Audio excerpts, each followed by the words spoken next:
পানি খেতে চেয়েছি, আমাদেরকে বলেছে প্রসব করে খাও, সেভাবেও আমাদেরকে কষ্ট দিয়েছে এরা। এটা কি মানে মানুষের কাজ হতে পারে?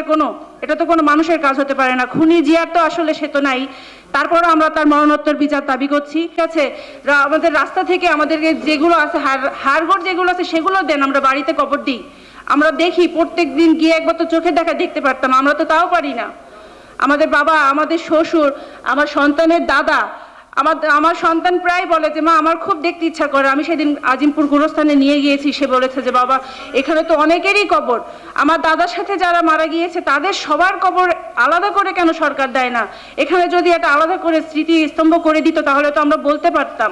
আমি চাই পাঠ্যপুস্তকের মাধ্যমে বেশি বেশি করে এটা যেন আসে, যেন দেশের জনগণ জানতে পারে বাংলাদেশের জনগণ কিন্তু অনেক কিছু পিছনে ফেলে গেছে যেটা মানুষ জানে না।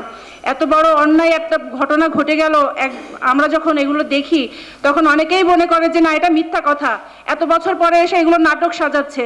এগুলো যে নাটক না সেটা তো আমরা বুঝি।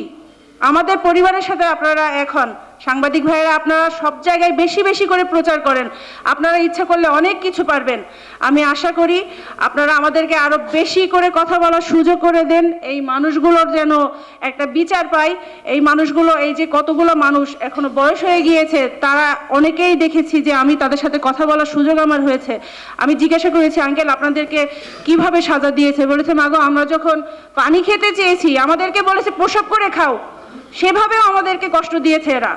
এটা কি মানে মানুষের কাজ হতে পারে?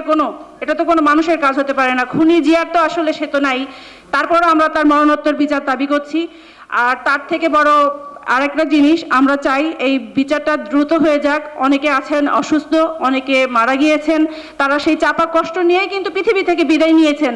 বাকি যারা আছেন আমরা সকলেই চাই তারা যেন বিচারটা দেখে যেতে পারেন। অনেকে অসুস্থ আছেন, তারা যেন নিশ্চিন্তে এই অপবাদ মুক্ত, মানে এই যে বড় একটা অপবাদ নিয়ে যেন পৃথিবী থেকে বিদায় না নেয়। এটা আমার কাছে সরকারের কাছে আমি আকুল আবেদন জানাবো, যেন এরকম এই অপবাদ নিয়ে যেন তাদেরকে পৃথিবী ছাড়তে না হয়।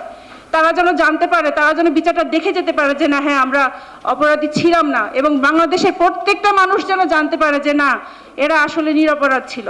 মুক্তিযোদ্ধারা কখনো অন্যায় করতে পারে না, এটা মনে রাখতে হবে। দেশের জন্য তারা প্রাণ দিতে প্রস্তুত ছিল। আর এটা তো ছোট একটা অন্যায়, এর সাথে কেন বাংলাদেশের মানুষ বোঝে না যে এই বিমান বাহিনীর কর্মকর্তারা, সেনা কর্মকর্তারা এদেশ এত বড় একটা অন্যায়ের সাথে জড়িত হবে? এটা আপনারা সবাই একটু দয়া করে আপনার সাংবাদিক ভাইয়েরা আমাদের সাথে কাঁধ মিলিয়ে চলবেন। আমি চাই বাংলাদেশের মানুষ দল মত নির্বিশেষে সাধারণ মানুষ হয়ে আমাদের কষ্টগুলো বোঝেন, আমাদের সাথে কাঁধে কাঁধ মিলিয়ে কথা বলেন, আমরা যেন বিচারটা দ্রুত পাই। আমার ভুল ত্রুটি ক্ষমাসুন্দর দৃষ্টিতে দেখবেন। আমাকে যদি ভুল হয় কথার মধ্যে সেটাও আপনারা সংশোধন করে নেবেন। আপনাদের সবাইকে ধন্যবাদ।